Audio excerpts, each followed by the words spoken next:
The polished marble floors of the Whitmore estate gleamed under the crystal chandeliers, each surface reflecting a world of wealth that most people could only dream about.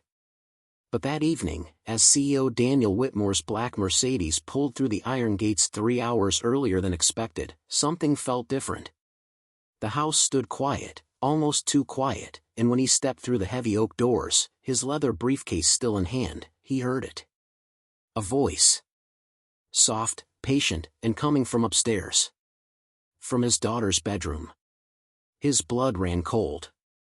Daniel had hired James exactly 6 months ago as the estate's night janitor, a man who came with decent references and a quiet demeanor that never caused trouble. But finding him in his 12-year-old daughter's bedroom when no one was supposed to be home, that was a line no father could ignore.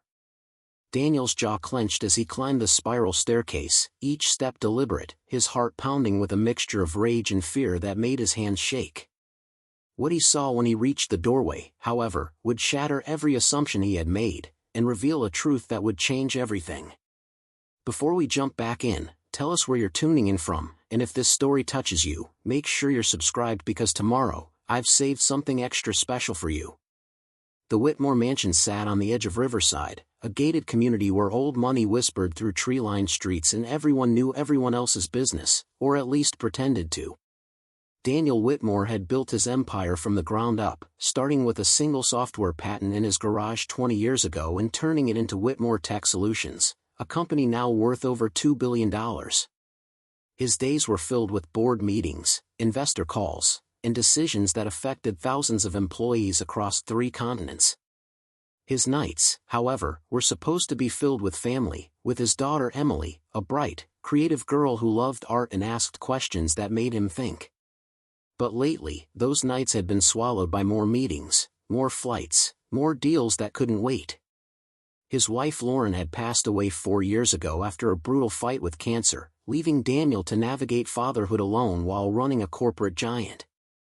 He hired the best nannies money could buy, enrolled Emily in the finest private school, made sure she had everything she needed. But what he couldn't give her was time. The guilt gnawed at him during quiet moments, but he pushed it down, convincing himself that providing for her future was the same as being present in her life. He was wrong, but he hadn't realized it yet. James Carpenter was 53 years old, with calloused hands and a back that ached from decades of manual labor. His face was weathered, creased with lines that told stories of long nights and hard choices.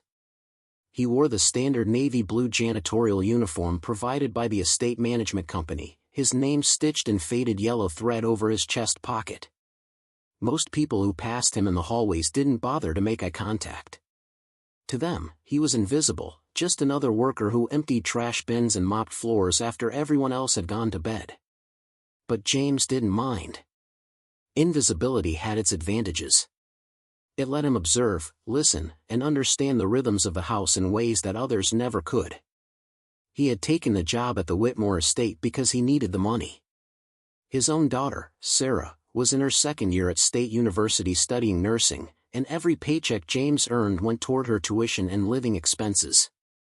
He had been a high school teacher once, years ago, teaching history to teenagers who mostly didn't care. But budget cuts had eliminated his position, and at his age, finding another teaching job proved impossible.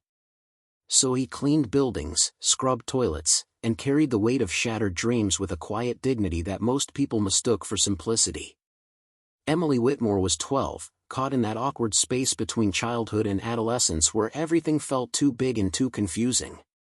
She had her mother's dark curls and her father's sharp green eyes, but lately those eyes seemed dimmed by something heavier than a girl her age should carry. The private school she attended was filled with children of executives and celebrities, kids who measured worth in designer labels and vacation homes. Emily didn't fit. She was too quiet, too thoughtful, too interested in sketching in her notebook instead of gossiping about who said what on social media. The other girls had noticed, and they had decided that different meant weak. It started small. Whispers in the hallway. Laughter when she walked by. Then it escalated. They began posting cruel comments on her artwork when she shared it online, calling her drawings childish and stupid. They excluded her from group projects, making sure she knew she wasn't wanted. One girl, Victoria Chen, daughter of a real estate mogul, seemed to take particular pleasure in making Emily's life miserable. She would bump into Emily in the hallways, knocking her books to the floor, then apologize with a smile that never reached her eyes. She spread rumors that Emily's mom had died because even cancer didn't want to be around her. The words cut deeper than any physical wound could. Emily stopped telling her father about school. What was the point? He was always busy, always distracted, always promising that next week would be different. So she learned to smile when he asked how her day was, learned to say everything was fine, learned to carry her pain in silence. She spent her evenings alone in her bedroom, drawing pictures of worlds where she felt safe, where kindness wasn't a weakness and being different was celebrated. But the loneliness was crushing her, slowly, day by day. James had noticed. It was hard not to, once you paid attention. He saw the way Emily's shoulders slumped when she walked through the front door after school.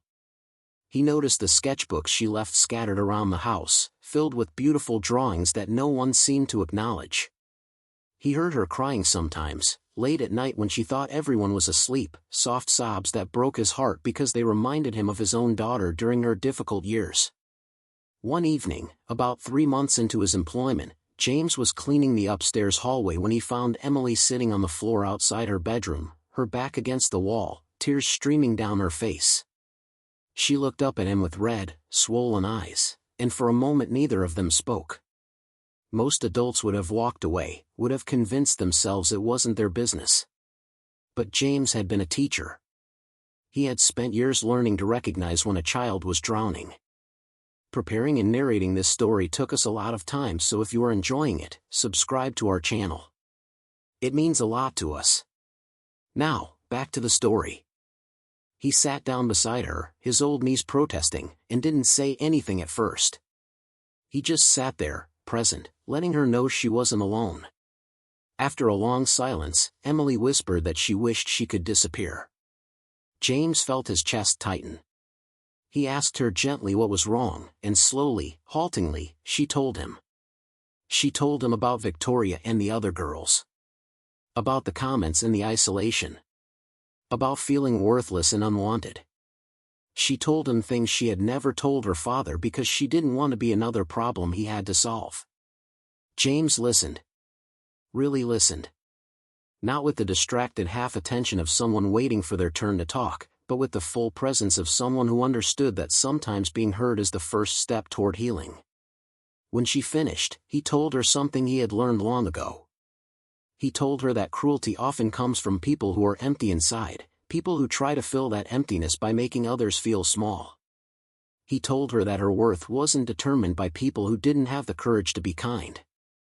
He told her that being different wasn't a flaw, it was a gift, even when it didn't feel like one. Then he did something that surprised her. He asked if he could see her drawings. Emily hesitated, then retrieved her current sketchbook from her room. James flipped through the pages slowly, studying each piece with genuine interest. Her work was remarkable, full of emotion and detail that most adults couldn't capture. He told her so, and he meant it. For the first time in months, Emily smiled. That became their routine.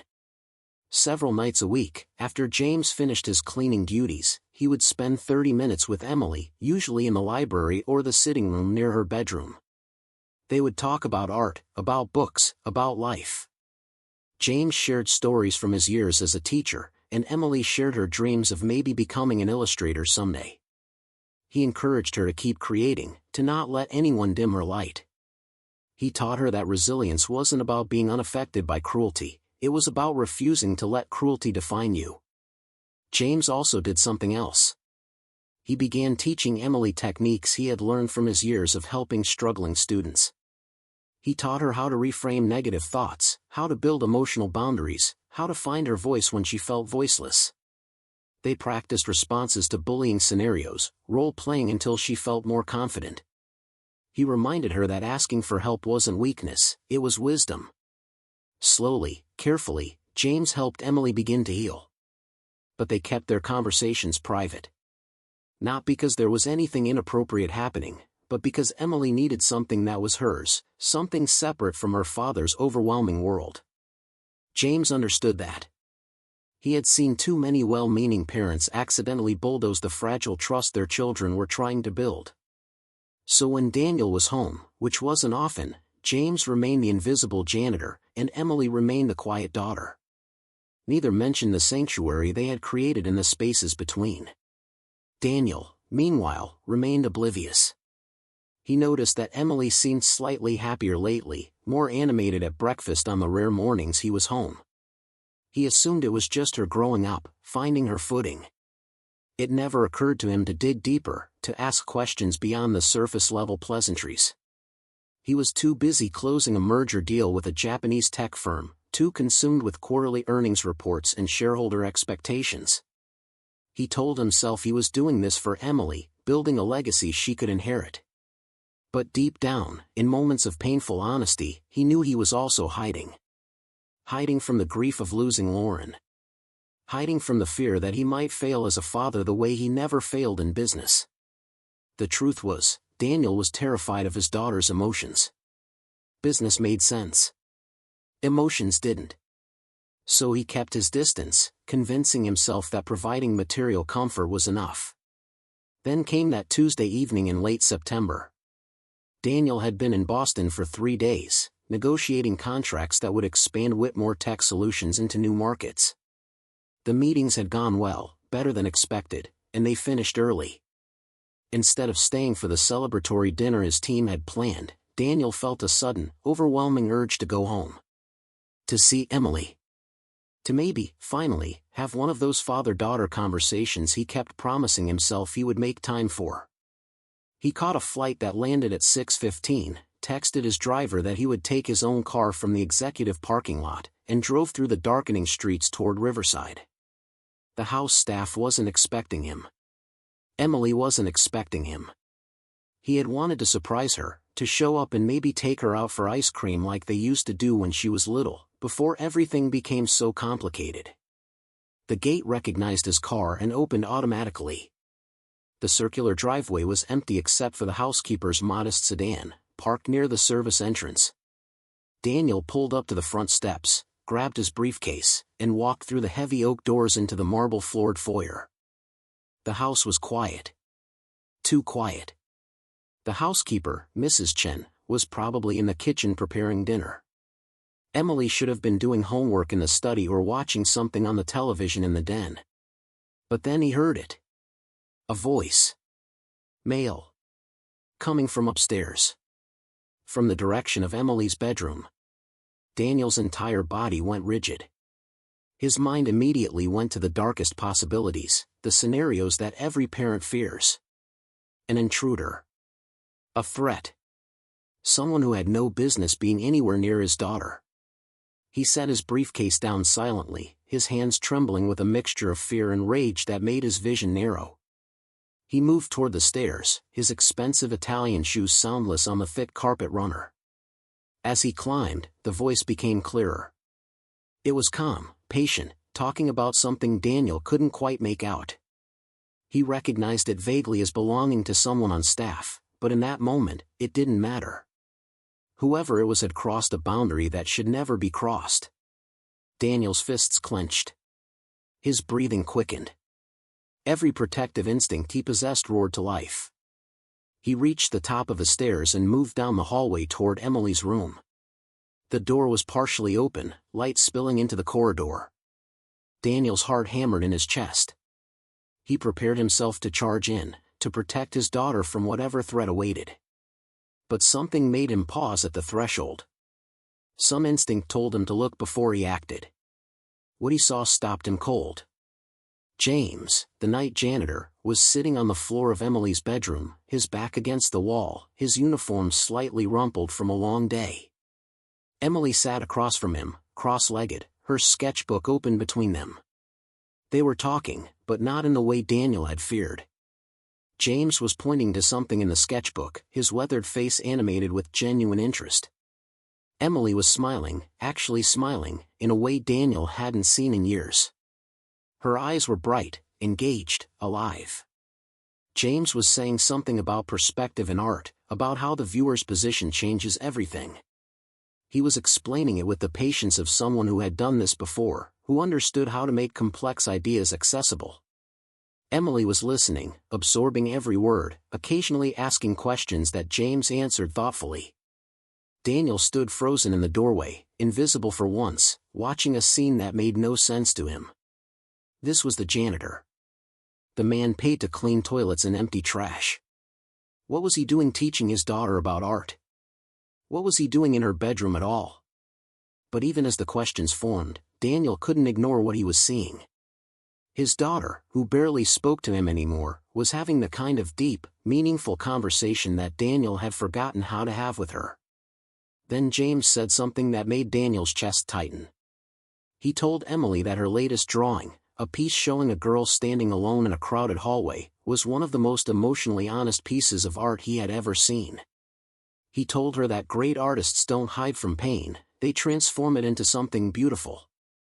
He told her that she had a gift, and that gift mattered. Emily's eyes welled up with tears, but they weren't tears of sadness. They were tears of being seen, of being valued, of being told that her voice mattered by someone who had no reason to lie to her. She whispered a thank you that was so full of genuine gratitude that it broke something inside Daniel. Daniel felt his anger drain away, replaced by something far more complicated. Confusion. Shame. A dawning realization that he had been so consumed by his own world that he had completely missed what was happening in his daughter's life. He wanted to step into the room, to announce his presence, to demand an explanation. But something held him back. Maybe it was the fear of shattering whatever fragile thing Emily had built here. Maybe it was the recognition that for the first time in months, his daughter looked genuinely happy. He took a step backward, retreating into the hallway shadows, and continued to watch. James was now asking Emily about school, and Daniel saw his daughter's expression shift. The light in her eyes dimmed slightly. She told James about an incident from earlier that day, about how Victoria had accidentally spilled juice on Emily's art project during lunch, ruining weeks of work. About how the teacher had simply told Emily these things happen and suggested she be more careful next time. About how the other students had laughed while Emily stood there with purple liquid dripping off her carefully rendered watercolor painting. Daniel's hands clenched into fists again, but this time the anger wasn't directed at James. It was directed at himself. How had he not known this was happening? Why hadn't Emily told him? But even as the questions formed, he knew the answers. She hadn't told him because he had made himself unavailable. Because he had prioritized conference calls over conversations. Because somewhere along the way, he had become the kind of father who provided everything except what mattered most. James listened to Emily's story with the same patient attention he had given everything else. When she finished, he didn't offer empty platitudes or false reassurances. Instead, he asked her how it made her feel. Emily thought about it, really thought about it, before answering that it made her feel invisible. Like nothing she did mattered because people had already decided who she was. James nodded slowly, his expression thoughtful. He told her that he understood that feeling better than she might think. Then he did something unexpected. He began to tell her his own story. He told her about being a teacher at Lincoln High School, about how much he had loved his job, about the students who had struggled and eventually succeeded because someone had believed in them. He told her about the budget cuts that had eliminated his position despite 15 years of service, about being told he was too old to be retrained for other positions within the district. He told her about the humiliation of being escorted out of the building with his belongings in a cardboard box while younger teachers looked away, embarrassed for him. He told her about the months of job searching that followed, about the interviews where potential employers saw his age and experience as liabilities rather than assets. About the rejection letters that all said the same thing in different words. About finally taking whatever work he could find, which led him to cleaning buildings at night because that was all anyone would offer him. Emily listened with wide eyes, and Daniel found himself leaning closer to hear better. He had worked with James for 6 months and knew absolutely nothing about the man beyond what was written in his employment file. It had never occurred to him to ask. James was just the janitor, a background figure whose personal history was irrelevant to his function. But James wasn't finished. He told Emily that the hardest part wasn't the loss of income or status. It was the loss of purpose. Teaching had given his life meaning. Helping students discover their potential, watching them grow and succeed, knowing he had played some small part in their journey, that had been everything to him. When it was taken away, he had felt adrift, worthless, invisible. Then his voice softened, became warmer. He told Emily that working at the Whitmore estate had given him something unexpected. It had given him the chance to teach again, even if it was just one student in quiet moments that no one else saw. He told her that their conversations had reminded him why he had become a teacher in the first place. That helping her find her voice, her confidence, her sense of worth, that mattered more than any job title or salary ever could. Emily's face crumpled, and tears began streaming down her cheeks. But she was smiling through them. She told James that he had saved her life, that she had been in such a dark place before he started talking to her, that she didn't know if she could have kept going much longer. Daniel felt his own eyes burning. He pressed his back against the hallway wall, his breath coming in short gasps. His daughter had been suffering, had been drowning, and he hadn't seen it. The janitor he barely acknowledged had noticed what he, her own father, had missed. The weight of that realization was crushing. James reached out and gently squeezed Emily's shoulder, a gesture that was purely paternal, purely kind. He told her that she had saved herself. That all he had done was remind her of what was already there. That her strength, her creativity, her goodness, those things had always belonged to her. She had just forgotten for a while, and sometimes people need someone to hold up a mirror so they can see themselves clearly again. They sat in comfortable silence for a moment, and then James glanced at the clock on Emily's nightstand. He told her he needed to finish his rounds before his shift ended, but that he would see her again in a few days. Emily nodded, wiping her eyes, and thanked him again. James stood with a slight groan, his knees protesting, and picked up his cleaning cart from just outside the door. Daniel barely had time to duck into the nearest room, his heart pounding, as James emerged into the hallway. Through the crack in the door, Daniel watched the older man pause, straighten his uniform, and then continue down the hall with his cart, whistling softly.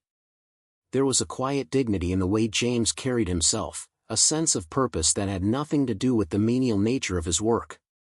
When James disappeared down the stairs, Daniel remained hidden, trying to process everything he had witnessed. His mind raced with conflicting emotions. Gratitude that someone had been there for Emily when he hadn't been. Shame that it had taken a stranger to provide what a father should have given naturally. Confusion about what he was supposed to do with this information. And underneath it all, a growing sense of horror at how close he had come to destroying something precious. Because his first instinct, when he had heard that male voice coming from Emily's room, had been to charge in with accusations in fury. He would have fired James on the spot. Probably would have threatened legal action. Would have made a scene that Emily would never forget, and in doing so, would have ripped away the one source of support and understanding she had found. The thought made him physically ill. Daniel waited until he was certain James was gone, then slowly walked to Emily's doorway. She was putting her sketchbook away, her movements relaxed in a way he hadn't seen in ages. When she looked up and saw him standing there, her entire body tensed. The openness in her expression vanished, replaced by the careful blankness she always wore around him now. His heart broke a little more. Emily stood quickly, smoothing her clothes as if she had been caught doing something wrong. She asked him when he had gotten home, her voice polite but distant. Daniel told her he had just arrived, that he had come home early to surprise her. The lie felt heavy on his tongue, but he wasn't ready to admit what he had seen. Not yet. He needed time to think, to figure out how to address this without causing more damage. They made awkward small talk for a few minutes. Daniel asked about school, and Emily gave the same generic responses she always did. Everything was fine. Classes were good. No problems. The practiced ease with which she lied to him was like a knife to the chest. They had become strangers living in the same house, going through the motions of being family without any of the substance. Finally, Daniel told her he would let her get back to her homework. Emily nodded, clearly relieved that the interaction was ending. As Daniel turned to leave, he paused in the doorway and looked back at her. For a moment, he wanted to tell her everything. That he had seen her with James. That he was sorry for being absent. That he wanted to do better. But the words stuck in his throat, trapped behind years of emotional distance and fear of vulnerability. Instead, he just told her good night and walked away. Daniel spent the rest of the evening in his study, staring at his computer screen without seeing it. His mind kept replaying the scene he had witnessed, kept circling back to the same devastating conclusion. He had failed his daughter in the most fundamental way a parent could fail. He had been physically present but emotionally absent, and in his absence, she had found the connection she needed with someone else. Part of him wanted to be angry about it. Wanted to assert his authority as her father and put an end to whatever arrangement she had with James. It would be easy to justify. James was staff. There were boundaries. It was inappropriate for a grown man to be spending private time with a 12-year-old girl, even if the intentions were pure. But Daniel knew that response came from ego, not from genuine concern for Emily's well-being. The truth was that James had done nothing wrong. In fact, he had done everything right. He had seen a child in pain and responded with kindness and wisdom. He had given freely of his time and experience, expecting nothing in return. He had been the father figure that Daniel himself should have been. The realization forced Daniel to confront some ugly truths about himself. He had let grief and fear turn him into a coward. After Lauren died, instead of leaning into his relationship with Emily, instead of letting their shared loss bring them closer, he had retreated into work. It was safer there. Easier. He could control outcomes in business in ways he couldn't control them in life. But that control had cost him everything that actually mattered. Around midnight, Daniel made a decision. He needed to talk to James, to understand the full scope of what had been happening, to figure out how to move forward without destroying the trust Emily had built with the older man. But he also needed to do it carefully. One wrong move and he could shatter something that couldn't be repaired. The next morning, Daniel waited until Emily left for school, then asked Mrs. Chen, the housekeeper, if she knew how to contact James outside of his regular shift. She gave him a phone number, though her expression suggested she was curious about why the master of the house suddenly wanted to speak with the night janitor. Daniel called the number from his study. James answered on the third ring, his voice cautious. People with money and power rarely called people like him unless there was a problem. Daniel identified himself and asked if James could come to the estate that afternoon for a private conversation. He kept his tone neutral, professional, giving nothing away. There was a long pause on the other end of the line. Then James agreed, his voice even more guarded than before. They set a time for 2 o'clock. Daniel spent the hours before the meeting trying to figure out exactly what he wanted to say. He practiced different approaches, discarded them, started over. Nothing felt right. How did you thank someone for doing your job while simultaneously acknowledging that you had abandoned that job in the first place? At precisely 2 o'clock, the doorbell rang. Daniel answered it himself, surprising Mrs. Chen, who had been heading toward the door. James stood on the front steps, dressed in civilian clothes, jeans and a button-down shirt that had been carefully ironed. He looked uncomfortable, out of place, his hands shoved deep in his pockets. Daniel invited him in and led him to the study, closing the door behind them. He offered James a seat, which the older man took reluctantly, perching on the edge of the leather chair as if ready to bolt at any moment. Daniel sat across from him, and for a long moment, neither man spoke. Finally, Daniel broke the silence. He told James that he had come home early the previous evening. That he had heard voices and gone upstairs to investigate. That he had seen James with Emily in her bedroom. James's face went pale. His body tensed like he was preparing for an attack. He started to speak, to explain, but Daniel held up a hand to stop him. Then Daniel did something that clearly shocked James. He thanked him. The words came out rough, unpracticed, but genuine. Daniel thanked James for seeing his daughter when he had been too blind to look. For listening to her when he had been too busy to hear. For giving her the support and guidance that she desperately needed and that Daniel had failed to provide. James stared at him, clearly stunned. Whatever he had been expecting from this conversation, it wasn't gratitude. His mouth opened and closed a few times before he found his voice. He told Daniel that he hadn't overstepped, that everything had been appropriate, that he had only wanted to help. Daniel assured him that he understood that. That he had witnessed the conversation, had seen the genuine care and respect in the interaction. That he knew James had acted with pure intentions.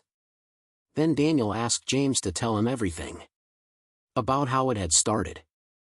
About what Emily had shared with him. About the extent of what was happening in his daughter's life that he had been completely oblivious to. James hesitated, clearly torn between protecting Emily's confidence and responding to her father's direct question. Daniel saw the internal struggle playing out on the older man's face. Finally, he told James that he needed to know, not so he could punish anyone, but so he could actually help his daughter for the first time in years. Something in Daniel's voice must have convinced James of his sincerity because the older man began to talk. He told Daniel about finding Emily crying in the hallway that first night. About the bullying at school that had been escalating for months. About Emily's depression, her isolation, her feelings of worthlessness. About the cruel things Victoria and the other girls had done and continued to do. As James spoke, Daniel felt his anger rising again, but this time it was directed at the right targets. At the school that had failed to protect his daughter. At the parents who had raised children capable of such cruelty. At himself for creating an environment where Emily felt she couldn't come to him with her pain. James also told Daniel about the good things.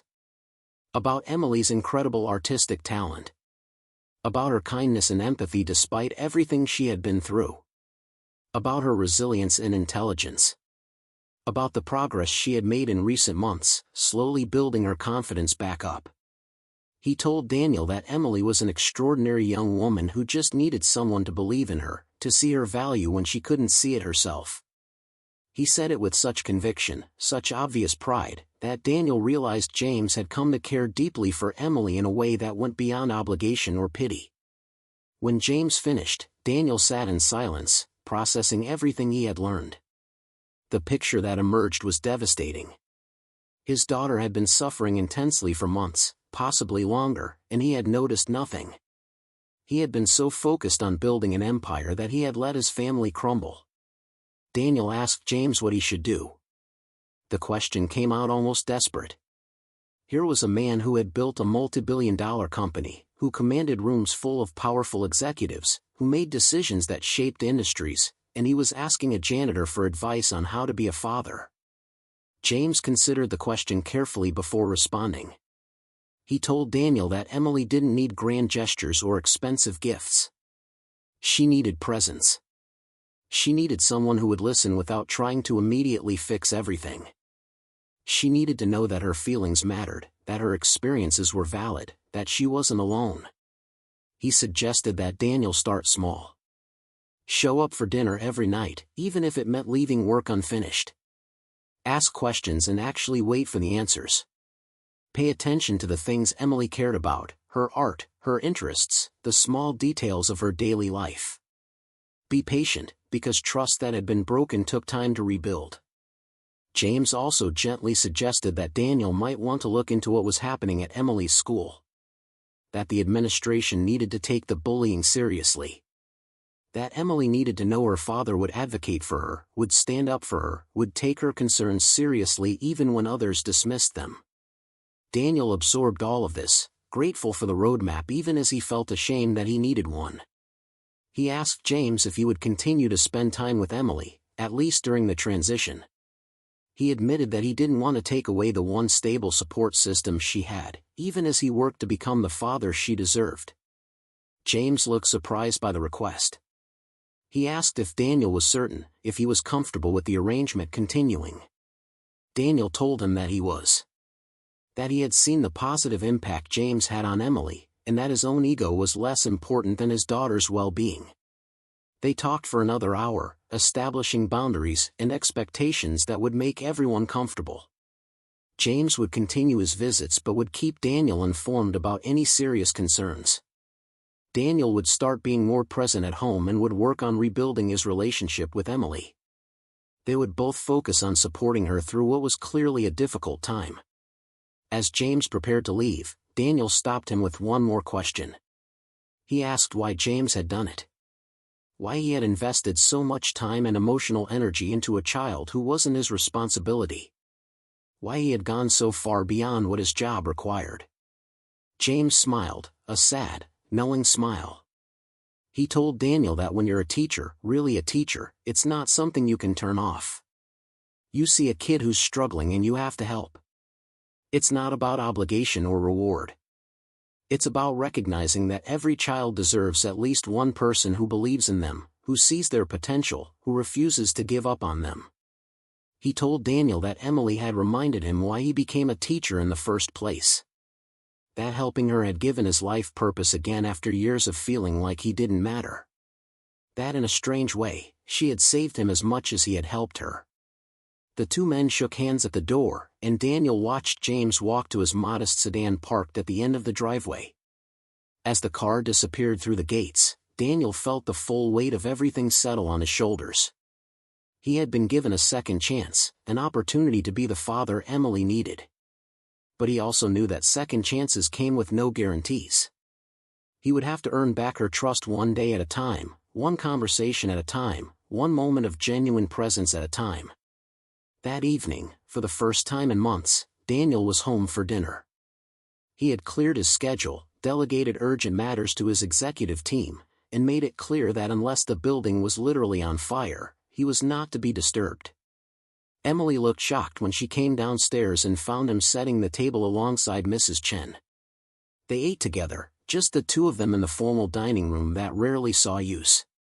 The conversation was stilted at first, both of them unsure how to navigate this unfamiliar territory. But Daniel persisted. He asked about her day and waited patiently through her generic responses. Then he asked more specific questions. About her art class. About what she was currently drawing. About whether she had any pieces she might be willing to show him. Emily's answers remained guarded, but Daniel noticed the flicker of surprise in her eyes when he demonstrated actual interest. When she mentioned working on a series of portraits, he asked what had inspired her to focus on that subject. The question seemed to catch her off guard, and for a moment, he saw her defenses waver. She told him, haltingly, that she had been trying to capture different emotions and faces. That she wanted to understand how people could look fine on the outside while falling apart inside.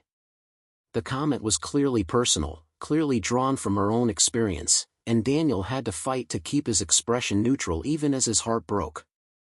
He told her that sounded like powerful work. That he would love to see it sometime if she felt comfortable sharing. He didn't push, didn't demand, just left the offer hanging there. Emily nodded slowly, noncommittally, but he noticed her posture relax slightly. After dinner, instead of retreating to his study as he normally would have, Daniel suggested they watch something together. Emily looked at him like he had grown a second head. They hadn't watched television together in years. But she agreed, and they ended up on the couch in the den, a careful space between them, watching a documentary about art history that Emily had been interested in. Daniel found himself genuinely engaged, not just with the content but with Emily's reactions to it. She made insightful comments about technique and composition that revealed a depth of understanding he hadn't known she possessed. He realized with painful clarity how much of her life, her growth, her development he had simply missed by not being present. When the documentary ended, Emily stood to go to her room. Daniel stopped her with a gentle hand on her arm. He told her that he knew he hadn't been around much lately. That he was sorry for that. That he wanted to do better. The words felt inadequate, barely scratching the surface of what needed to be said, but they were a start. Emily looked at him for a long moment, her expression unreadable. Then she nodded and told him good night. It wasn't forgiveness, not yet, but it wasn't rejection either. It was acknowledgement, and for now, that was enough. The following Monday, Daniel did something he hadn't done in over 2 years. He drove Emily to school himself. She had seemed confused when he announced his intention at breakfast, clearly accustomed to being driven by the household staff or taking the car service the estate provided. But she didn't argue, just gathered her backpack and followed him to the garage. The drive took 20 minutes through the tree-lined streets of Riverside, past manicured lawns and houses that looked more like museums than homes. Emily sat in the passenger seat, her backpack clutched on her lap, staring out the window. Daniel tried to make conversation, asking about her first class, whether she had any tests coming up, if there was anything special happening that week. Her answers were brief, careful, the same protective shield she had learned to hide behind. When they pulled up to the circular drive in front of Westbridge Academy, Daniel noticed Emily's entire body language shift. Her shoulders hunched forward. Her grip on her backpack tightened. The subtle light that had appeared during their evening together vanished, replaced by something that looked painfully close to dread. She reached for the door handle, clearly eager to escape into the anonymity of the student body flooding through the main entrance. Daniel stopped her with a question he had been rehearsing the entire drive. He asked if she would mind if he walked her in, maybe met some of her teachers, got a sense of her daily environment. Emily froze, her hand still on the door handle. She turned to look at him with an expression that mixed surprise, suspicion, and something that might have been hope. She asked why he would want to do that. The question carried weight beyond its simple words. What she was really asking was why now, after years of dropping her off at the curb or not being involved at all. Daniel took a breath and told her the truth, or at least part of it. He said he realized he had been absent from too much of her life, and he wanted to change that. Starting now. Emily studied his face for a long moment, searching for signs of insincerity or ulterior motive. Whatever she found must have been sufficient because she nodded slowly and said okay. They walked through the main entrance together, Daniel acutely aware of the stares they attracted.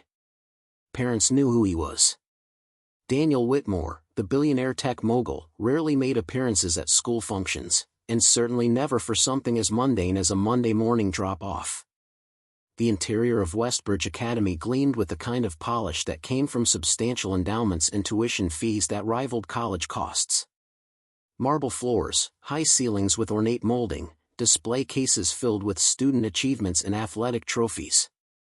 Everything about the place screamed prestige and privilege.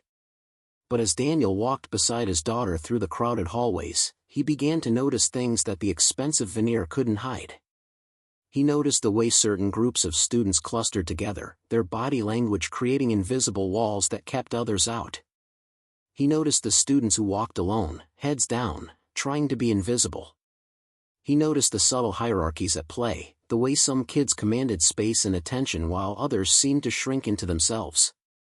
And he noticed the way students reacted when they saw Emily. Some simply ignored her, their eyes sliding past as if she didn't exist. Others exchanged glances and whispered comments that were clearly about her. A few, a very few, offered small smiles or quiet greetings that Emily returned with barely perceptible nods. Daniel felt his jaw tighten as he witnessed the social landscape his daughter navigated every single day. They stopped at her locker, and Emily worked the combination while Daniel stood beside her, his presence drawing curious looks from passing students. That's when he saw them. 3 girls approaching down the hallway, their designer clothes and confident strides marking them as part of the school's social elite. The one in the center, a tall girl with perfectly styled black hair and an expression of calculated superiority, was clearly the leader. Daniel didn't need to be told that this was Victoria Chin.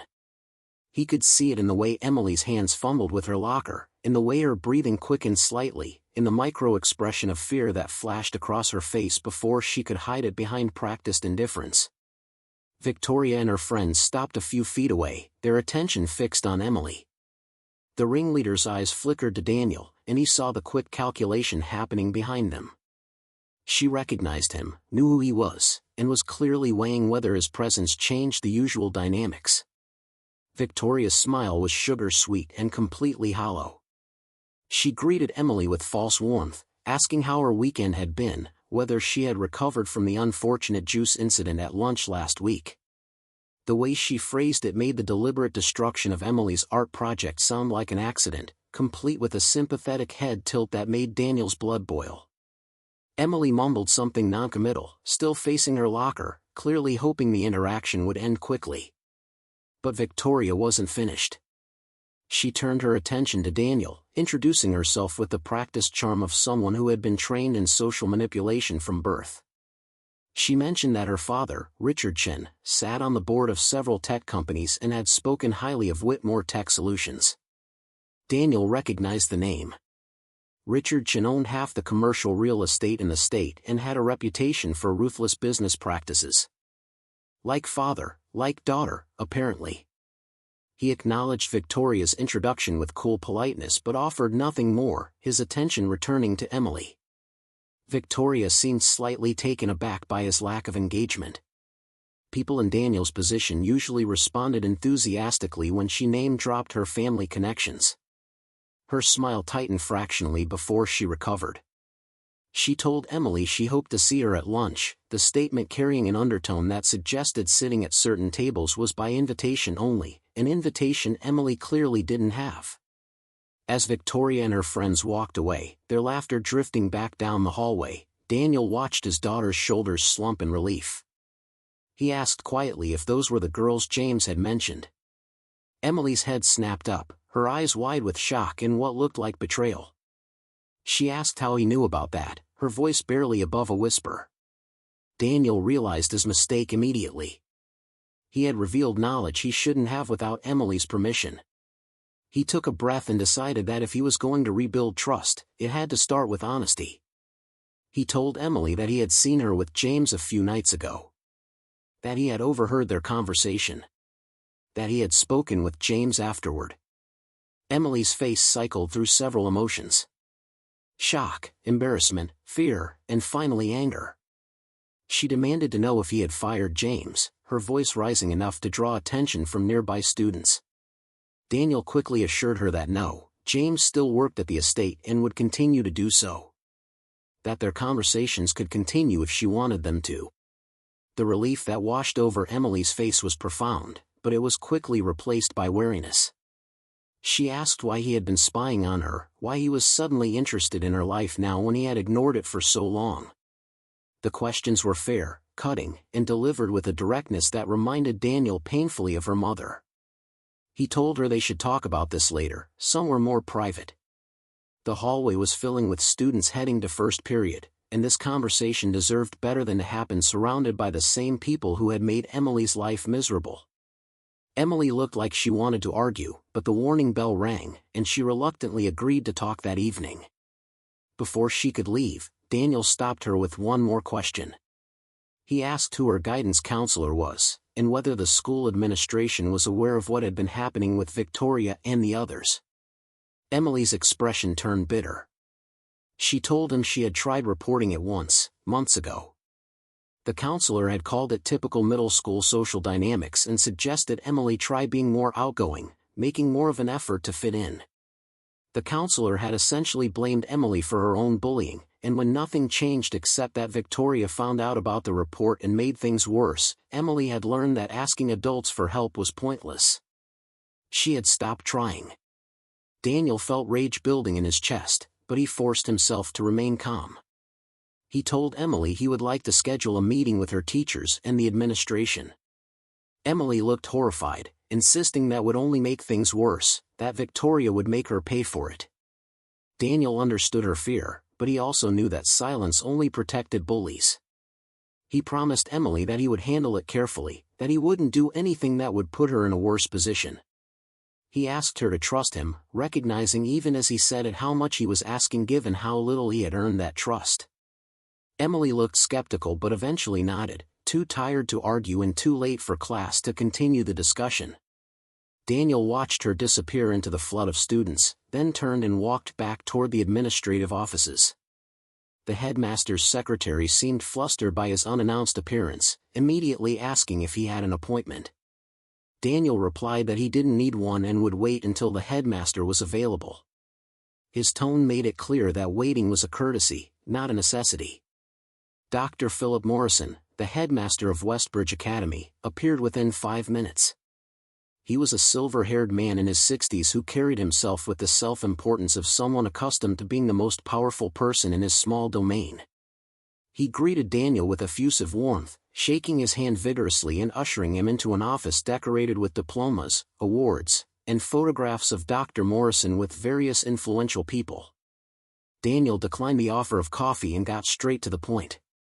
He told Dr. Morrison that his daughter had been experiencing severe bullying for months, that it had been reported to staff and dismissed, and that he expected the school to take immediate action to address the situation. Dr. Morrison's expression shifted to one of practiced concern. He assured Daniel that Westbridge Academy had zero tolerance for bullying, that they took such allegations very seriously. He asked for specific details, and Daniel provided them. Victoria Chen's name, the destroyed art project, the ongoing harassment, the administration's previous failure to intervene. As Daniel spoke, he noticed Dr. Morrison's expression become more guarded. When he finished, the headmaster leaned back in his chair, steepling his fingers in a gesture that Daniel recognized as buying time to formulate a careful response.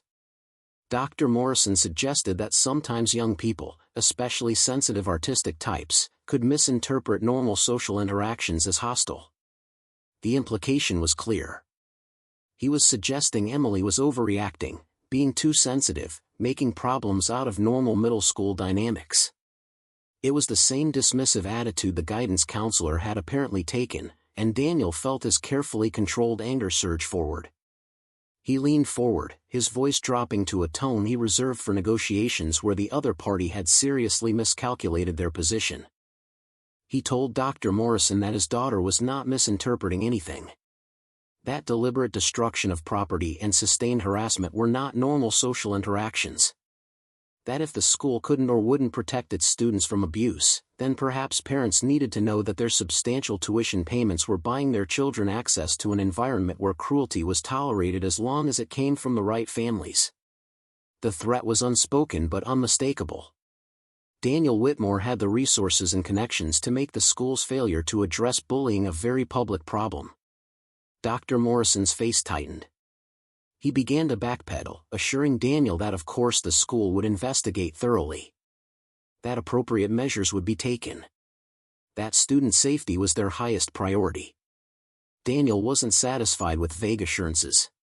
He demanded specifics. He wanted to know what the investigation would entail, what timeline they were working with, what consequences existed for students found to be engaging in bullying behavior. He wanted regular updates on Emily's situation. And he wanted it documented that this conversation had taken place. Dr. Morrison agreed to everything, though his expression suggested he was mentally calculating the political complications of disciplining the daughter of a major donor and board member. Daniel recognized the calculation and addressed it directly.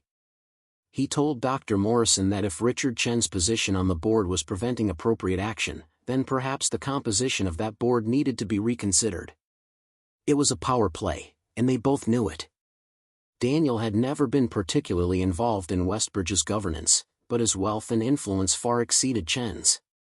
If he chose to make this an issue, if he decided to leverage his resources against the school's administration, it would create significant problems. Dr. Morrison understood this perfectly. The headmaster assured Daniel that no consideration beyond student welfare would factor into their investigation. Daniel stood, indicating the meeting was over. As he reached the door, Dr. Morrison called after him, asking if Daniel was satisfied with Emily's overall experience at Westbridge, or if he was considering other educational options. The question was really asking whether Daniel intended to pull Emily out of the school, taking his potential future donations and influence with him. Daniel turned back and told him that depended entirely on whether Westbridge demonstrated it could provide a safe environment for all its students, not just the ones from prominent families. He left the administration building and returned to his car, his mind racing. The meeting had gone about as well as could be expected, but he knew Dr. Morrison's promises meant little without follow-through. The real test would be whether actual changes occurred, whether Victoria faced real consequences, whether Emily's daily experience improved. As Daniel drove back toward the office, he made a decision. He called his executive assistant and told her to clear his schedule every afternoon for the next month. He would be leaving by 3:30 every day to be home when Emily returned from school. The assistant sounded shocked. Daniel hadn't left work before 6 in years. But she simply confirmed the instruction and began the complex process of rescheduling the dozens of meetings and commitments that filled his calendar. His next call was to his personal attorney. He asked her to research Emily's legal options if the school failed to address the bullying adequately. Whether there were grounds for legal action against either the school or the Chen family. Whether there were other educational institutions that might be better fits. He wanted options, contingency plans, ways to protect his daughter if the system continued to fail her.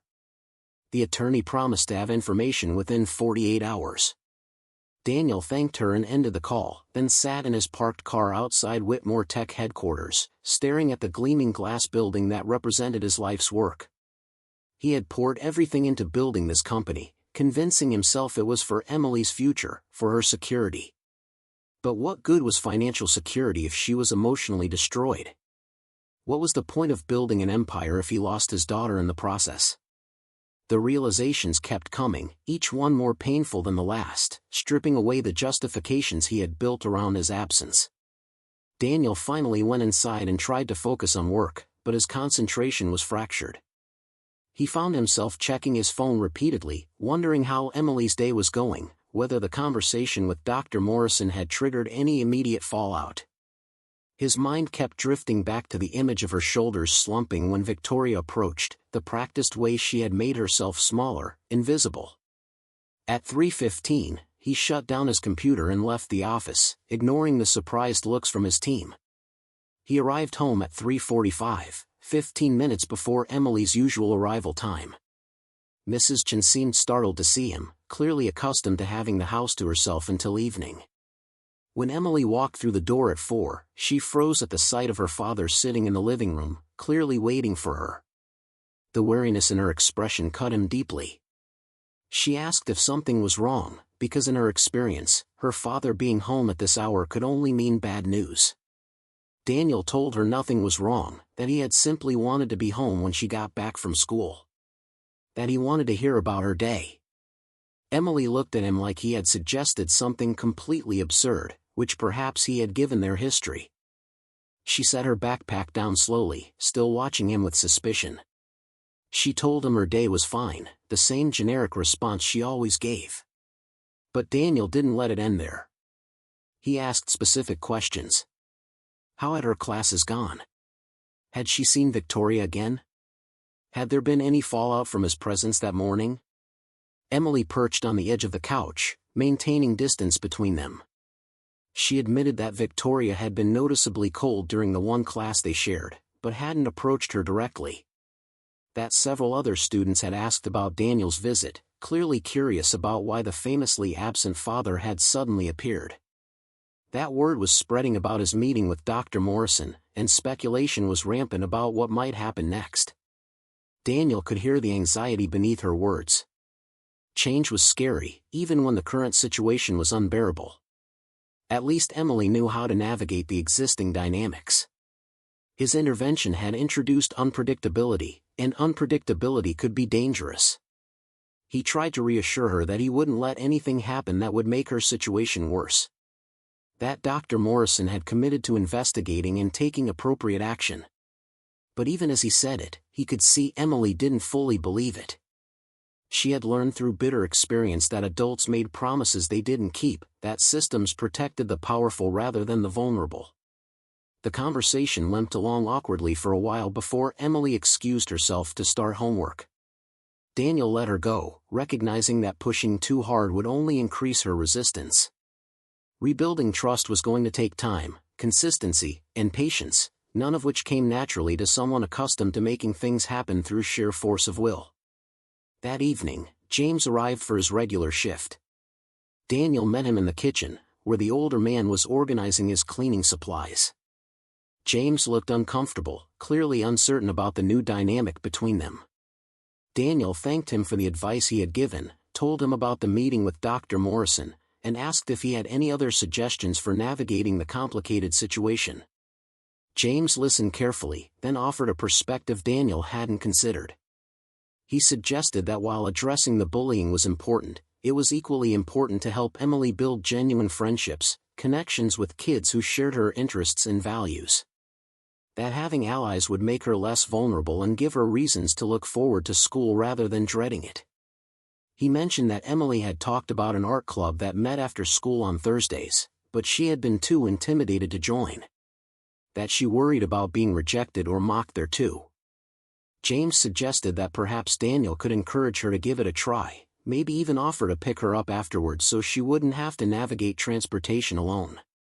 Daniel realized he hadn't even known the art club existed. Another reminder of how little he knew about his daughter's world. He thanked James for the suggestion and promised to bring it up with Emily. As the days progressed, Daniel kept his commitment to being home every afternoon. Some days Emily seemed tentatively pleased by his presence. Other days she was withdrawn, processing whatever had happened at school. Daniel learned to read her moods, to know when she needed space and when she might be open to conversation. He also learned small things about her that he should have known years ago.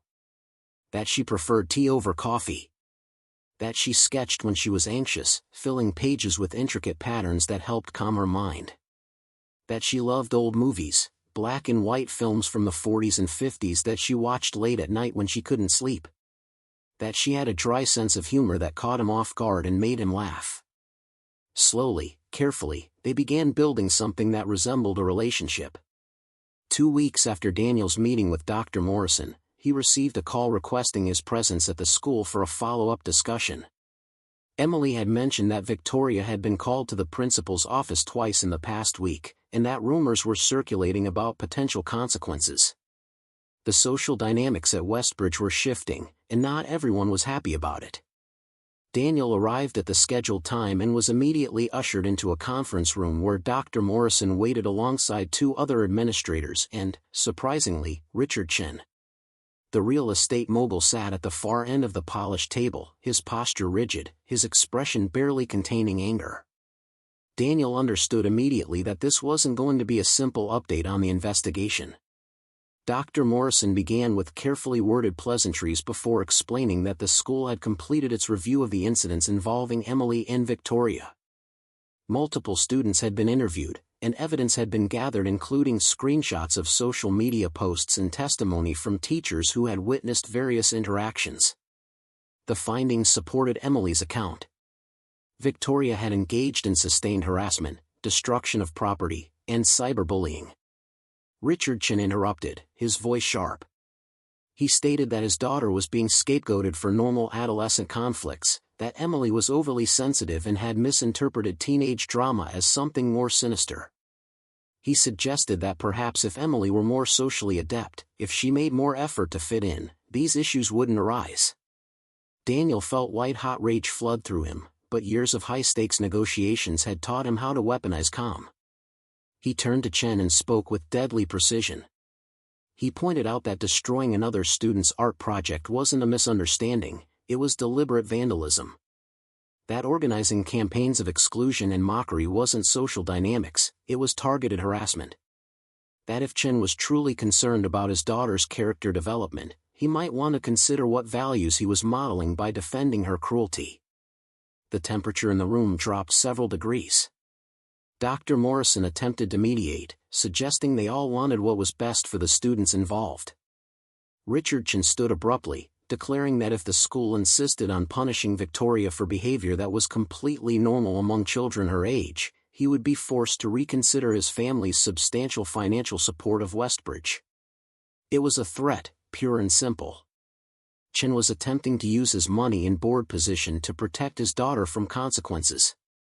Daniel had expected this, had actually prepared for it. He remained seated, his expression neutral, and told Chen that if he chose to withdraw his support over the school's decision to enforce basic standards of decent behavior, that was certainly his right. Then Daniel played his card. He mentioned that he had been considering increasing his own involvement with Westbridge, perhaps establishing a scholarship fund for artistically talented students who might not otherwise afford the tuition. Perhaps funding an updated arts facility. perhaps taking a more active role in school governance to ensure all students, regardless of their family's social standing, received equal protection and support. The implication was crystal clear. If Chen withdrew his support, Daniel would fill the gap and then some. And unlike Chen, whose influence came primarily from money, Daniel had the added leverage of being universally respected in the tech industry, of having a reputation that attracted positive attention. A school associated with Daniel Whitmore's philanthropic efforts would gain prestige that Chen's real estate money couldn't buy. Richard Chen's face flushed dark red. He looked to Dr. Morrison for support, but the headmaster's expression remained carefully neutral. The political calculation had shifted, and everyone in the room knew it. Chen gathered his belongings and left without another word, the door closing behind him with barely restrained force. Dr. Morrison exhaled slowly once Chen was gone. He informed Daniel that Victoria would face a 2-week suspension, mandatory counseling sessions, and would be required to issue formal written apologies to Emily and the other students she had targeted. If any further incidents occurred, expulsion would be considered. Additionally, the school would be implementing new anti-bullying protocols and training for staff to better recognize and address such situations. Daniel asked what protections would be in place for Emily when Victoria returned from suspension. Dr. Morrison assured him that Victoria would be monitored closely, that teachers had been briefed to watch for any retaliatory behavior, and that Emily had been assigned a faculty mentor she could go to if any issues arose. It wasn't perfect, but it was more than Daniel had expected from an institution that had previously dismissed Emily's concerns entirely. He thanked Dr. Morrison for taking the situation seriously and reiterated his interest in supporting the school's arts programs. They shook hands with a new understanding between them. When Daniel arrived home that afternoon, he found Emily in the kitchen with Mrs. Chen, helping prepare dinner. It was something she had started doing recently, and Daniel suspected it was James's influence. The older man had mentioned that his own daughter had always found cooking therapeutic, a way to create something tangible when everything else felt chaotic. Emily looked up when he entered, her expression guarded. She asked how the meeting had gone, trying to sound casual but failing to hide the anxiety in her voice. Daniel told her about Victoria's suspension and the new school policies. He watched as Emily processed the information, her emotions cycling through relief, fear, and something that might have been vindication. She asked quietly if Victoria knew that her father had pushed for the consequences. Daniel confirmed that yes, Victoria and her family were very aware of his involvement. Emily's face fell. She told him that this would make everything worse, that Victoria would blame her, that the target on her back had just gotten bigger. Daniel pulled out a chair and sat across from her at the kitchen island. He told her that he understood her fear, that he knew his intervention had complicated things. But he also told her that allowing cruelty to continue unchecked only emboldened those who inflicted it. That sometimes doing the right thing made situations temporarily harder before they got better. That he would be there, watching, ready to intervene again if necessary. Emily listened, her hands twisting a dish towel. Then she asked a question that revealed how deeply her confidence had been shaken. She asked if he thought she was worth all this trouble. If maybe everyone would be better off if she just learned to be less sensitive, to care less, to not let things bother her so much. The question shattered something in Daniel's chest. That his daughter could even ask whether she deserved basic dignity, basic protection, basic kindness spoke to how thoroughly the bullying had eroded her sense of self-worth. He reached across the counter and took her hands in his, forcing her to meet his eyes. He told her that she was worth fighting for. That her sensitivity, her emotional depth, her ability to feel things intensely wasn't a weakness to be overcome but a strength to be protected. That the world needed people who cared deeply, who created beauty, who refused to become callous in the face of cruelty. That he was sorry it had taken him so long to recognize what an extraordinary person she was, but that he saw her now and he wasn't going anywhere. Emily's eyes filled with tears. For a long moment she didn't respond, just sat there holding her father's hands while emotions she had suppressed for months finally found release.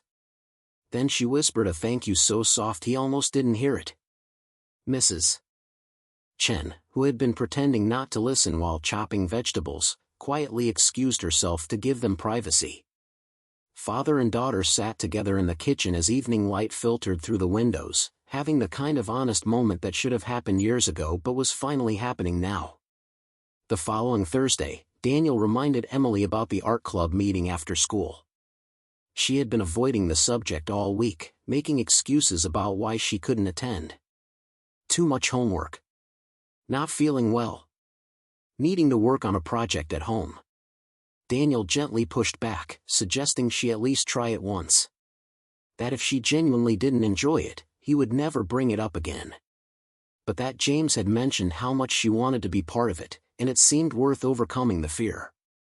Emily finally, reluctantly agreed. Daniel promised to pick her up at 5 when the meeting ended.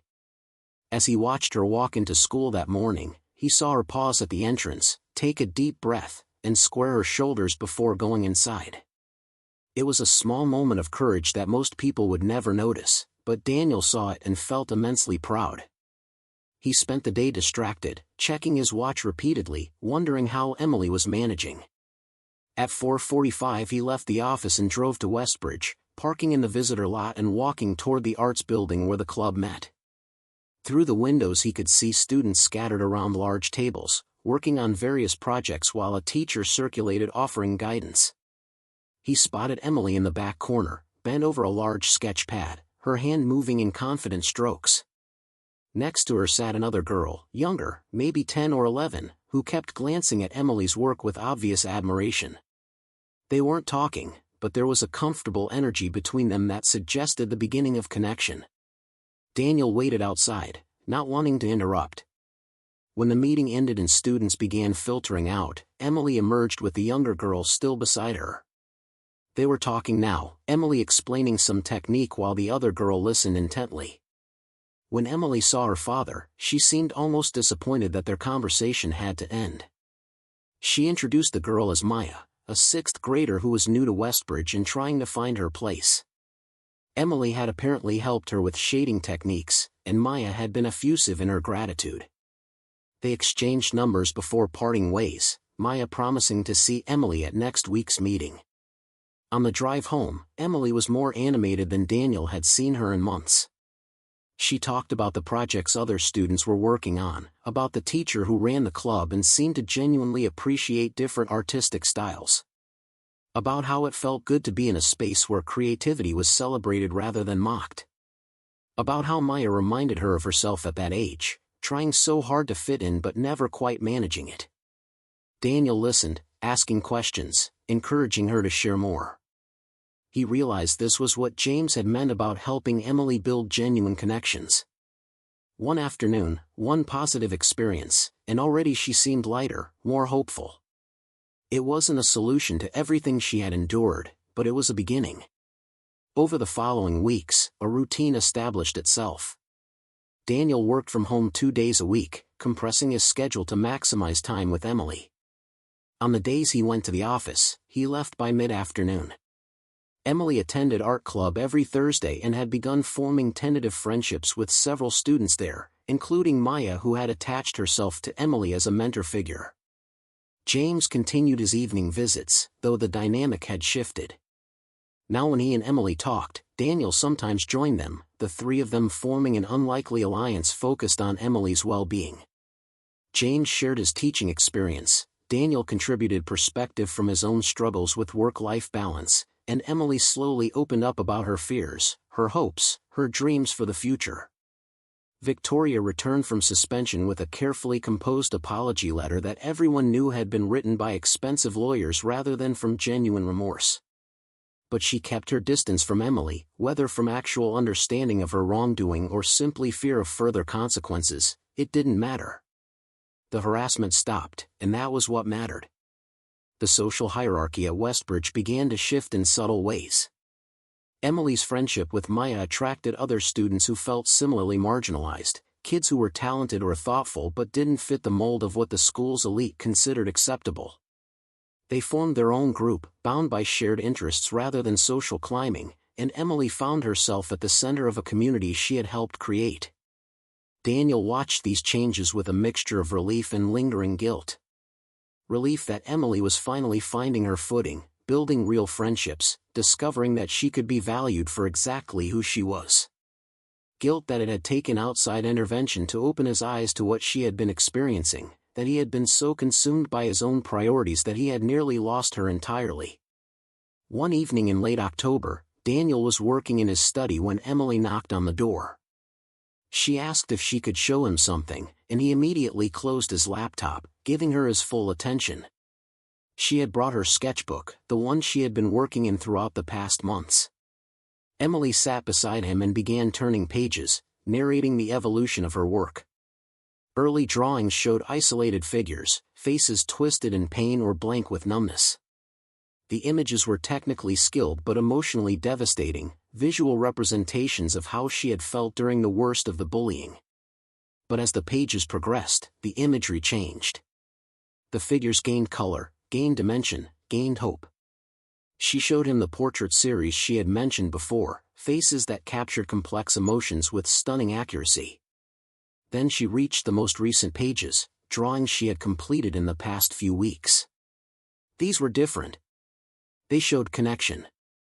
People reaching toward each other. Hands clasped in support. Faces illuminated by genuine smiles. One drawing in particular caught Daniel's attention. It showed three figures, an older man, a young girl, and a middle-aged man in a business suit. They sat together in comfortable silence, each distinct but connected by invisible threads of care and understanding. Daniel recognized the scene immediately.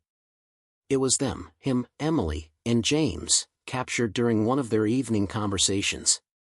Emily had drawn it from memory, and the love evident in every line, every shadow, every carefully rendered detail took his breath away. He asked if he could keep this one, frame it for his office. Emily looked surprised but pleased. She told him she had actually drawn it for him, had been working up the courage to give it to him. She said it was her way of saying thank you, for finally showing up, for fighting for her, for becoming the father she had always needed. Daniel felt tears prick his eyes. He pulled Emily into a hug, this brilliant, resilient, extraordinary person who had survived so much and somehow remained kind, remained creative, remained hopeful. He told her that she had saved him as much as he had helped her. That watching her courage, her determination to keep creating beauty in the face of cruelty, had reminded him of what actually mattered in life. They sat together for a long time, father and daughter, looking through the visual diary of pain transformed into art, of suffering transmuted into beauty. Outside the study windows, the autumn evening deepened into night, and somewhere in the house James worked quietly, the man whose simple act of noticing had set everything in motion. The following week, Daniel received a call from Dr. Morrison. The headmaster wanted to discuss Daniel's earlier mention of supporting Westbridge's arts programs. They scheduled a meeting, and Daniel arrived with proposals his team had put together. A scholarship fund for students with artistic talent and financial need. Funding for an updated studio space with professional-grade equipment. An artist-in-residence program that would bring working professionals to teach and mentor students. But he had one condition. The programs would be administered by a committee that included student representatives, ensuring that young people had a voice in decisions that affected them. That their perspectives were valued, their input sought, their experiences considered. Dr. Morrison agreed without hesitation. Daniel also quietly arranged for James to be offered a different position at the school. Not as a janitor, but as a teaching assistant in the arts program, working with students who needed extra support and encouragement. The pay was better, the hours more regular, and it would allow James to use his gifts in the way he was meant to. When Daniel offered him the position, James was speechless. He protested that he wasn't qualified, that he had been out of education for too long. Daniel countered that James had been teaching all along, just without the official title. That Emily's transformation was proof of his skill and dedication. That the school needed someone who saw students as individuals rather than statistics, who understood that sometimes the quietest kids needed the loudest advocates. James accepted, his eyes bright with emotion. He would finish out his notice as janitor and start the new position after the winter break. It felt like a full-circle moment, like pieces falling into place in ways that made sense of everything that had come before. On a cold November evening, Daniel found himself once again in Emily's doorway, watching her work on a new piece. But this time he didn't hide in the shadows. He knocked softly and asked if he could come in. Emily looked up, smiled, and told him of course. He sat on the floor beside her, something the old Daniel would have found undignified but the new Daniel understood as meeting her where she was. They talked about her latest project, about the college art programs she was starting to research even though graduation was still years away, about her dreams of maybe teaching someday like James, of helping other kids who felt lost and alone. Daniel listened, really listened, with the full presence that he had learned from watching James. And as Emily talked, her face animated and alive, he realized that this right here, was success. Not the billions in the bank or the company that bore his name or the deals that made headlines. This moment, this connection, this relationship slowly rebuilt from ruins, this was what actually mattered. The sunlight had faded completely by the time their conversation ended, the room illuminated only by the desk lamp casting warm light over Emily's drawings. Outside, the first snow of the season began to fall, covering the manicured grounds of the estate in pristine white. And inside, a father and daughter who had almost lost each other completely had finally found their way home. 6 months had passed since that evening when Daniel came home early and froze at his daughter's bedroom door. 6 months since his world had been turned upside down by the realization that the person he had hired to clean his floors had been doing the job he himself had abandoned. The transformation that had occurred in that time was nothing short of remarkable, though not in the ways most people might expect. The Whitmore estate looked the same from the outside. The same iron gates, the same manicured lawns, the same marble floors that gleamed under crystal chandeliers. But the atmosphere within had fundamentally changed. It was warmer now, filled with sounds that had been absent for years. Laughter during dinner. Conversations that stretched late into the evening. The scratch of pencils on paper as Emily worked on her art while Daniel reviewed reports nearby, the two of them existing in comfortable parallel. Emily's art had been accepted into a regional youth exhibition, a prestigious showcase that attracted talent from across the state. The piece she had submitted was the portrait series she had worked on during her darkest months, the faces that captured pain and resilience in equal measure. The exhibition organizers had written a personal note praising the emotional maturity and technical skill evident in her work. Daniel had taken the afternoon off to attend the opening reception with her. They walked through the gallery together, Emily's hand tucked into the crook of his arm, stopping at each piece to discuss the artist's choices and techniques. When they reached Emily's portraits, a small crowd had gathered, people murmuring appreciatively about the raw honesty captured in the images. A woman approached them, introducing herself as a professor from the State University's art program. She told Emily that her work showed exceptional promise, that the department would be very interested in speaking with her when she reached college age. She handed Emily her card and encouraged her to keep creating, to keep pushing boundaries, to keep being brave enough to show the world what she saw. Emily had clutched that card like it was made of gold, her eyes shining with a pride that made Daniel's chest tight. On the drive home, she talked non-stop about the exhibition, about the other artists she had met, about the professor's words and what they might mean for her future. Daniel listened and smiled, thinking about how close he had come to never seeing this version of his daughter, this confident, hopeful, radiant young woman emerging from the pain. James had been at the exhibition too, standing quietly at the back of the gallery, beaming like a proud parent. When Emily spotted him, she had run across the room and thrown her arms around him, thanking him for believing in her when no one else did. James had hugged her back, his weathered face creased with joy, and told her that all he had done was remind her to believe in herself. His new position at Westbridge had begun in January, and the impact had been immediate. Students who struggled, who felt invisible, who needed someone to see them beyond their grades and test scores, they found their way to James.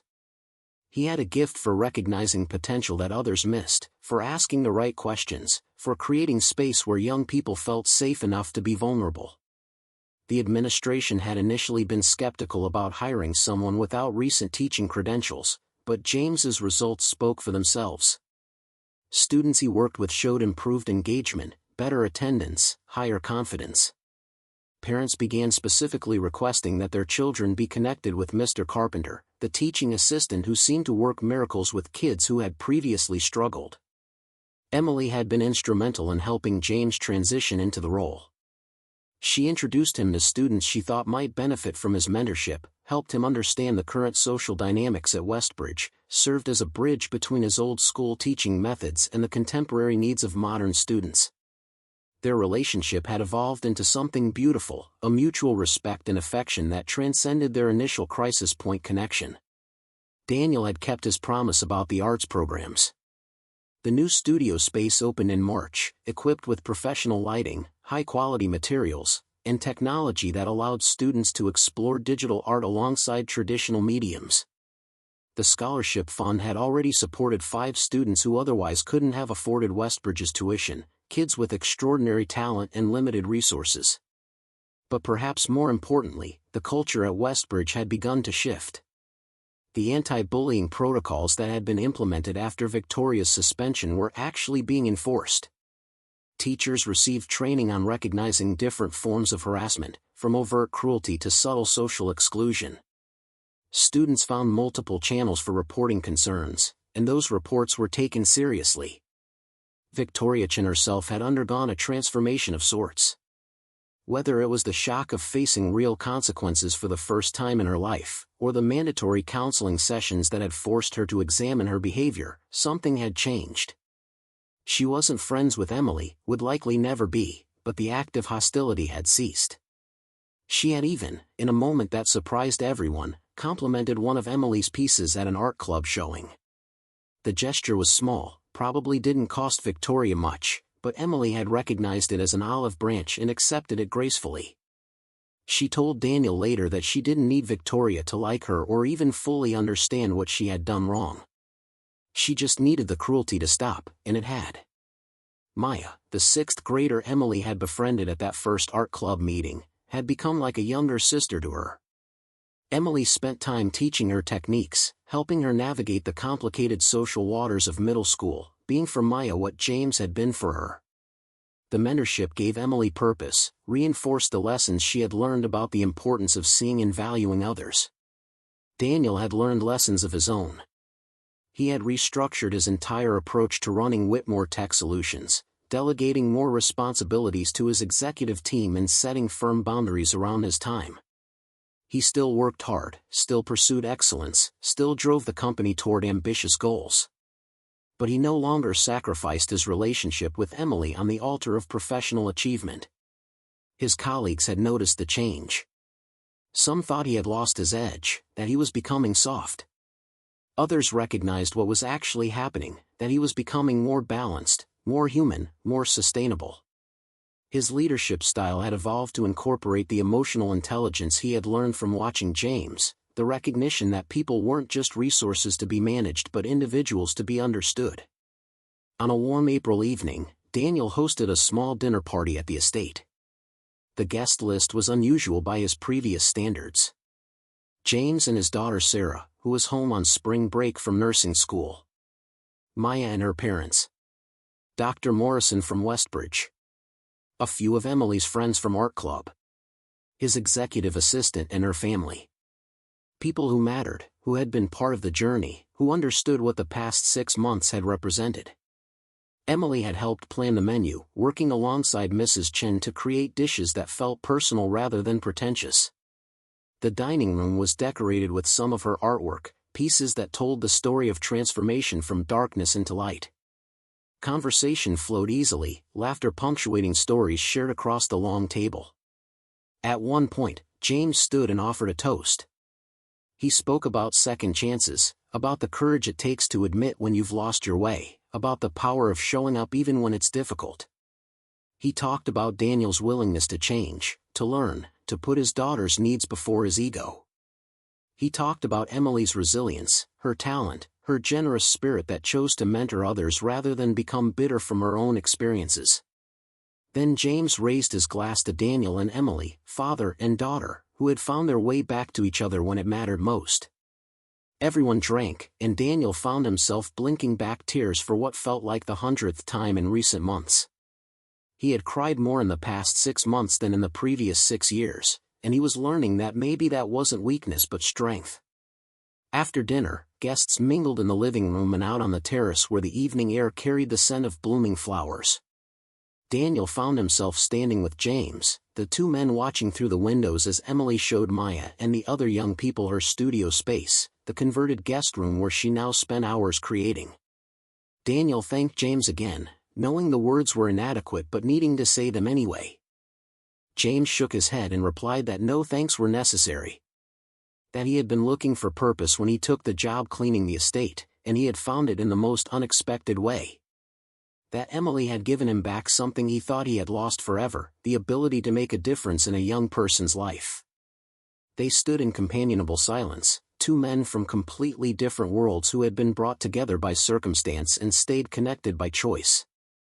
Daniel thought about the night he had stood in that hallway, listening to James talk with Emily, how close he had come to destroying everything out of misplaced rage and fear.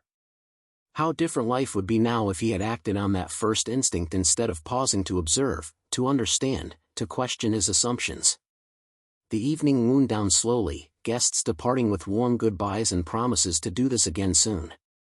Finally, only James remained, helping to clear dishes despite Daniel's protests that he was a guest, not staff. Old habits died hard, James said with a smile, and besides, meaningful work was meaningful work regardless of what you called it. When James finally left, Daniel found Emily in her studio, reviewing photographs from the evening on her camera. She had been documenting everything lately, saying she wanted to remember this chapter of her life, when everything had changed for the better. She showed him her favorite shots, images that captured genuine moments of joy and connection. Daniel asked if she was happy, really happy, or if she was just doing better than before. Emily considered the question seriously before answering. She told him that she was genuinely happy, that life wasn't perfect but it felt real in a way it hadn't before. That she finally felt seen, valued, supported. That she had her father back, and that mattered more than anything else. She also told him something he needed to hear. That she forgave him for the years of absence, for missing so much, for not being there when she needed him most. That she understood he had been grieving, struggling, doing the best he could with the tools he had. That what mattered was that he had changed, that he had fought for her, that he showed up now consistently and with genuine presence. Daniel hugged his daughter, this remarkable person who had every right to hold grudges but chose grace instead. They stood together in the studio surrounded by her art, physical evidence of pain transformed into beauty, of suffering that had produced wisdom and empathy rather than bitterness. Later that night, Daniel sat alone in his study, looking at the framed drawing Emily had given him months ago. The image of 3 figures connected by invisible threads of care. He thought about how a simple act of kindness, a janitor noticing a struggling child and choosing to help, had set in motion changes that rippled outward in ways no one could have predicted. He thought about the billionaire CEO who came home early and froze at what the janitor was hiding in his daughter's bedroom. Except James hadn't been hiding anything. He had been offering something precious, something Daniel had failed to provide. Attention. Care. The simple gift of being seen. The story could have ended in disaster, in accusations and firings and permanent damage. Instead, it had become a story of redemption, of second chances, of unlikely friendships that changed everyone involved. It had become a reminder that sometimes the people we overlook, the ones we consider beneath our notice, are exactly the ones we need most. Daniel turned off his desk lamp and headed upstairs, passing Emily's room where light still glowed under the door. He knocked softly and wished her good night, heard her voice call back with warmth and affection. Such a simple exchange, one that happened in homes everywhere every night, but for Daniel it represented everything. He had almost lost this. Had almost let his daughter slip away into darkness while he chased success that meant nothing without someone to share it with. But he had been given a second chance, and he had taken it. Not perfectly, not without stumbles and mistakes, but genuinely. As Daniel lay in bed that night, the house quiet around him, he felt something he hadn't experienced in years. Peace. Not the peace that comes from having everything figured out, but the peace that comes from knowing you're finally moving in the right direction. From knowing that the people who matter are safe and loved. From knowing that it's never too late to change, to grow, to become the person you were meant to be all along. The next morning would bring new challenges, new opportunities, new moments to choose connection over isolation. But tonight, Daniel Whitmore, billionaire CEO and father, simply rested in the knowledge that he was exactly where he needed to be. Home. Up next, you've got 2 more standout stories right on your screen. If this one hit the mark, you won't want to pass these up. Just click and check them out.